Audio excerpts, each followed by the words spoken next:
Good morning, everyone. Several weeks ago, Reverend Mook invited me to speak to you this morning, Father's Day, about the fathers of Fort Street. I thought it seemed like an easy task, and I said, certainly, be glad to do that. In the light of the next day, I realized what I had done. 160 years of fathers, and I'm supposed to pick out one to tell you he was a wonderful person. We may have had 1,000 wonderful fathers to talk about. Rob Sherrill gave me the best advice. He says, don't pick anyone who's alive,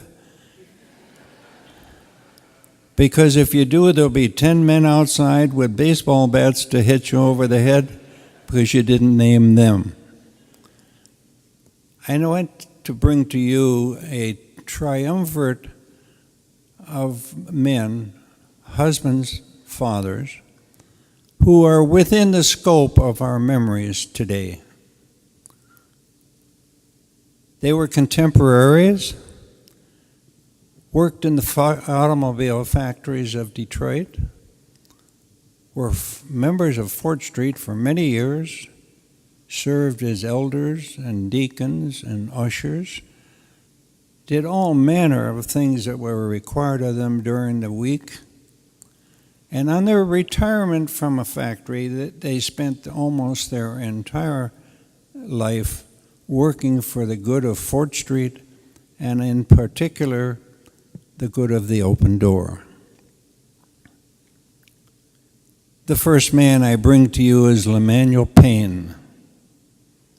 Lemuel was what I would call a quintessential handyman.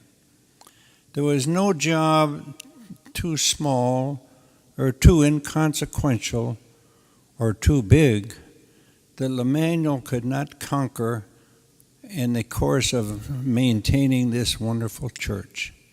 He worked day in and day out, week in and week out for many years, maintaining small things that needed to be retained. Second man was John Morgan. John was a person whom I characterize as a gentle giant, a large man with a musical, soft voice, a ready smile, and a willingness to be cooperative in all projects connected with Fort Street Church. He was a mechanical genius. He could make a reluctant automobile work for another 2 years. He would drive it around the city picking up clothing, bringing it back to church to be sorted by Iola Jackson and her crew, and for his wife, Sarah. The third man, probably the most important of the three, was Wayman Jackson. Wayman Jackson was a big man with a ready smile, a willingness to work at all times, never discouraged. And when he retired from his factory job, spent almost his entire life working for the good of God, practicing the teachings of Jesus, who said to feed my people and clothe my people. He did that. He drove hundreds of miles in Wayne, Oakland, and Macomb County, picking up used clothing from our northern sister churches, brought them back to Fort Street, unloaded them, and brought them inside the church for the people who were sorting to handle them for the furtherance of our great institution, the open door. The open door, when it originated 40-some years ago, was merely set up to offer food. It quickly changed into something more than that, as you well know.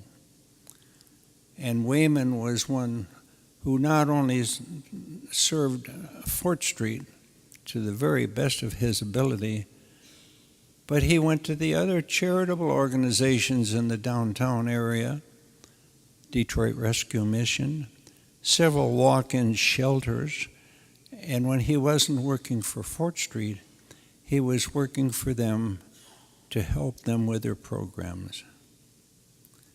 They came in here every Sunday, the 3 men, the 3 wives, Lemanuel with Hetty, John with Sarah, and Wayman with Iola. Sat right here in this center section. After church service was concluded, they would go into the Great Hall and have coffee. The 3 of them would stand together, quietly talking over. What were they talking over? We weren't sure. But we knew this, they were probably planning what they were going to do for the coming week for the good of the church. These men were indefatigable. They worked until they dropped. Unfortunately, old age and infirmities caught up with them all, and they have passed away. And we miss each of those 3 wonderful persons. And I want to remember them as our candidates today for outstanding fathers in Fort Street Church.